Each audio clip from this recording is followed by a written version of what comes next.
explore on Decisive Steps. And the reason why I chose the title Decisive Steps is that in life, and I think as people, sometimes we have a tendency to just get comfortable. I wanted to write something that I could give and that I could motivate myself and also motivate others, and not be afraid of what other people think or be fearful of what you may lose, but to really move forward aggressively in pursuing what it is that you feel that your purpose is. Decisive Steps is definitely a transition from healing space. I really tried to portray more of a forward movement, even though there are a couple of tunes on there that are calming. In general, it's a continuation of healing because I wanted Decisive Steps to be more of something in motion and something that we're all reaching toward. Decisive Steps features a lot of amazing musicians and great friends of mine. A couple of my label mates, trumpet player Sean Jones and Christian McBride, are featured on a couple of the tunes. And then it also features Warren Wolf, who's an amazing vibraphonist, and then a great and very talented tap dancer, Maurice, and then my core, who are Miriam Sullivan, who plays bass, and then my sister is actually on this album playing piano, Shamie Royston. The first tune that I actively started to write for Decisive Steps was Clear Mind, because I felt that anytime that we take steps in life, we have to begin it with a clear mind. So it's one of my favorites. It's also a beautiful and simple melody.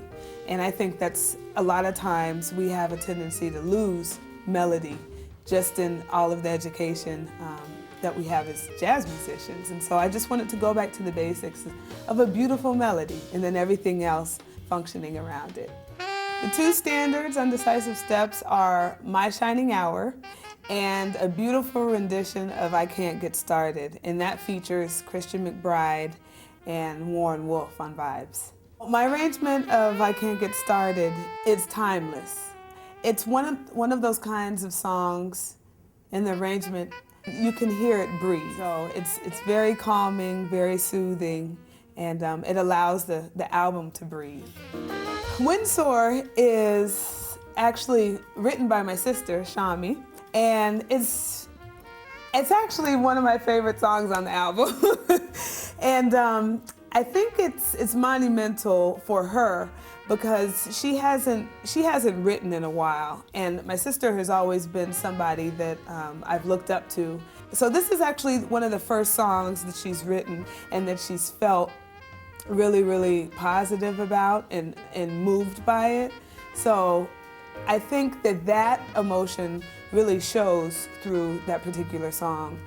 Kissed by the Sun is a song that actually came to me when I woke up in the morning and the sun was hitting me in my face. Every morning when you wake up, especially that particular morning, I felt extremely grateful. I felt like the sun was kissing me and just awakening me. So that's really the basis of Kissed by the Sun. Ebb and Flow is a song that was inspired by a Spelman alumni. I was out at my Spelman 10-year reunion, and I met a lady. At the time that I was writing for the album, she was emailing me and just sending me some words of encouragement. And there was one particular email that she sent and that really touched me.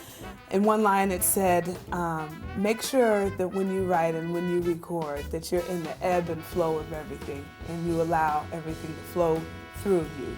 Again, it's one of my favorite songs. Also, this features Christian McBride on electric bass, and it also features Miriam Sullivan on upright bass. Shades of McBride is a song that I wrote in light of Christian McBride in honor of him. There's a section where Christian, it's just like a 2-bar break, and then he goes boo doo doo doo doo doo doo. I think that's his do do doo doo doo doo. And that really features him. I could really hear him playing that when I wrote it. Decisive Steps, I would say, compositionally is the most challenging that is on the CD. This particular song features just the girls. I'm inspired by life experiences and then the support and the lessons that I learned in life and from my family and my friends. My mother's a vocalist, my dad's a bass player, and my sister's the pianist. And so I grew up hearing jazz even before I knew what it was and really even liked it. But I grew to like it and appreciate the art form. So hearing it early on really helped me to be the artist that I am. My perception of women in the music industry, especially after having my own all-female quartet, performing with Beyonce's all-female 10-piece band, and coming from an all-female undergraduate college, I feel that it's extremely empowering. There's a special connection, internal connection, that we have and that we experience through the music. As women, we need to see other women doing what we want to do. And I know for me, I remember I was in a jazz camp in high school, and I saw an individual, Claire Church, and she's a baritone saxophone player. And I remember hearing her and seeing her. She was the only woman on stage, and that single-handedly really changed my perception, and it helped me along the way of being a professional musician. Education and being a mentor is extremely important to me because I grew up in a family of two educators. Both of my parents are teachers. That set the precedence for the importance of education. And I never thought that I wanted to teach. And I always told myself I was never going to teach. But it's interesting where life takes you, because later on, after I received my master's in jazz pedagogy, I found myself teaching a lot in my TA position, and I was directing ensembles and teaching jazz improvisation classes, teaching private lessons. And I truly found a love in giving back and being able to see that light come on when students are like, oh yeah, I get it. So to me, I feel that it's extremely important to educate and to be a mentor, because I wouldn't be where I am without that mentorship. The message and the feeling that I want my listeners to take away with them is that their spirits are lifted and they feel encouraged to do whatever it is that they want to do in their life. That inkling of a thought or that idea, that dream that you have is all possible.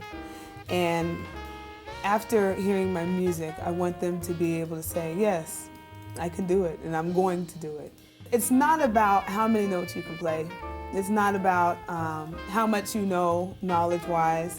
It's about who you can reach and who you can touch in the audience. I mean, it's our objective and obligation as musicians to be that agent for people. So to me, being a performing artist, that's probably the most special thing, is to be able to give.